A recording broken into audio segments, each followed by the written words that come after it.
the Beach Boys. Thank you very much. Right now we'd like to show you how the Beach Boys go about making a record. We start with Denny Wilson on the drums.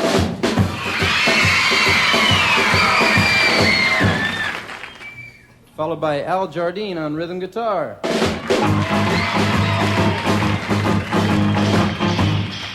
Helped out by Carl lead guitar Wilson.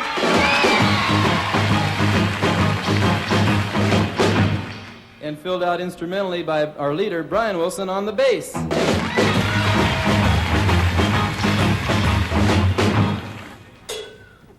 When we're ready to sing, we step up at the microphones and it comes out something like this.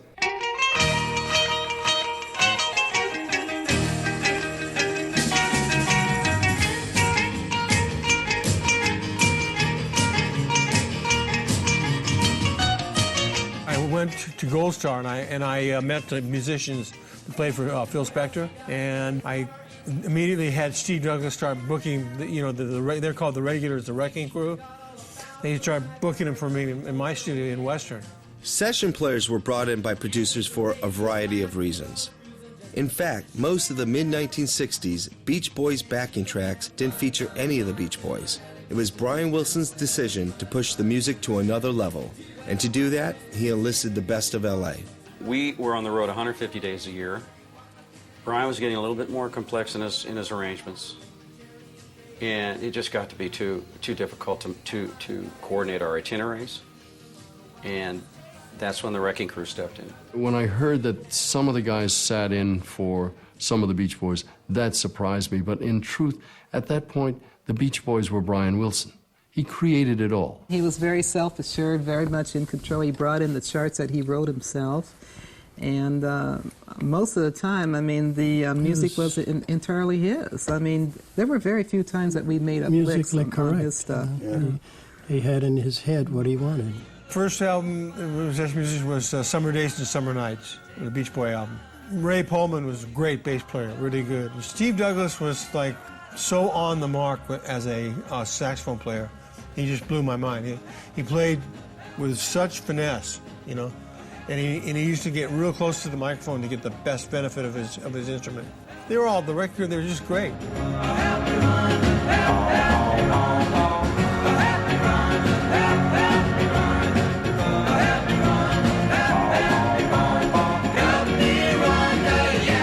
Brian was a genius. I mean, he was just... He was as good as I've ever seen, I believe, about putting things together. Western studio, and there was probably 15, 20 guys in that studio. And he'd start at the first guy, and he'd sing them their part till they got it, and then the second guy would sing their part, and the third guy, all the way around the room. And he'd go back to the first guy. Well, the first guy had forgot his part, and he'd sing it again, sing the second. He taught the whole thing by rote. And all of a sudden, that whole band could play that shit. I mean, Brian is, when you want to talk about genius, there's not any more like him that I know of. I mean, he's unbelievable.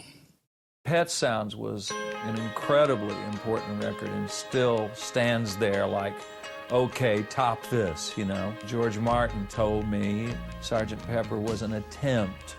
He said an attempt to equal Pet Sounds. So it was an incredibly influential record, and I think it had an electromagnetic field, and people were drawn here and wanted to be a part of that and wanted to make records like that. Good Vibrations, That's right. he must have did 25, 30 It sessions. might take 6 months, too. Some days that we worked 5 minutes, some days we worked 4 hours. On the same song. We experimented, and they would ask me, well, what do you want? And I'd say, well, I don't know, you know. And we'd go home, and the next time we get together, then we would fall together, and we'd do the thing. 3 months, 2-3 dates a week, but Capitol Records was picking up the tab. And we liked to work for him. The word was, do you have the date with Brian Wilson tomorrow? I said, yeah, I do. Oh, good. Well, Carol played on Good Vibrations and California Girls, and she was like the star of the show. I mean, she was the greatest bass player in the world. And she was way ahead of her time. She would play a tonic and a fifth or a third instead of a fifth. You know, she was one of the first bass players to start playing that way. But he definitely wrote out some neat lines on the bass, like, for instance, I'd have never played that.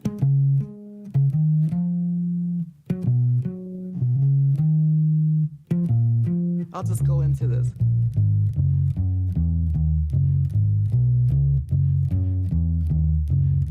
Now, that's a jazz walking line. You knew that this kid was into something really, really great. The room had a spirit to it, with Hal being the leader, you know, and all the guys working together and thumping and pumping. He would get things like he wanted to hear them, and when he got them that way, it was good. When I heard Good Vibrations the first time on the radio, it just blew me away. Takes my eyes, she's somehow closer now. Softly smile, I know she must be kind.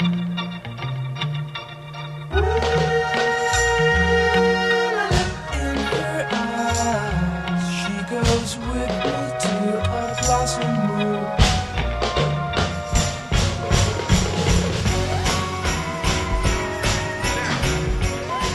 Very good. I remember Carol, though, I still have to remember, because her favorite thing, no matter what date we went on, after, would you like me to use my Beach Boy pink? And so she'd have pressed the shit out of this one. She picked it up on her way to the studio. And they're looking at this pink, and they're looking at her. You have to sell it, yeah. She was selling this shit like I couldn't believe. One little pick made this girl hundreds of thousands of dollars.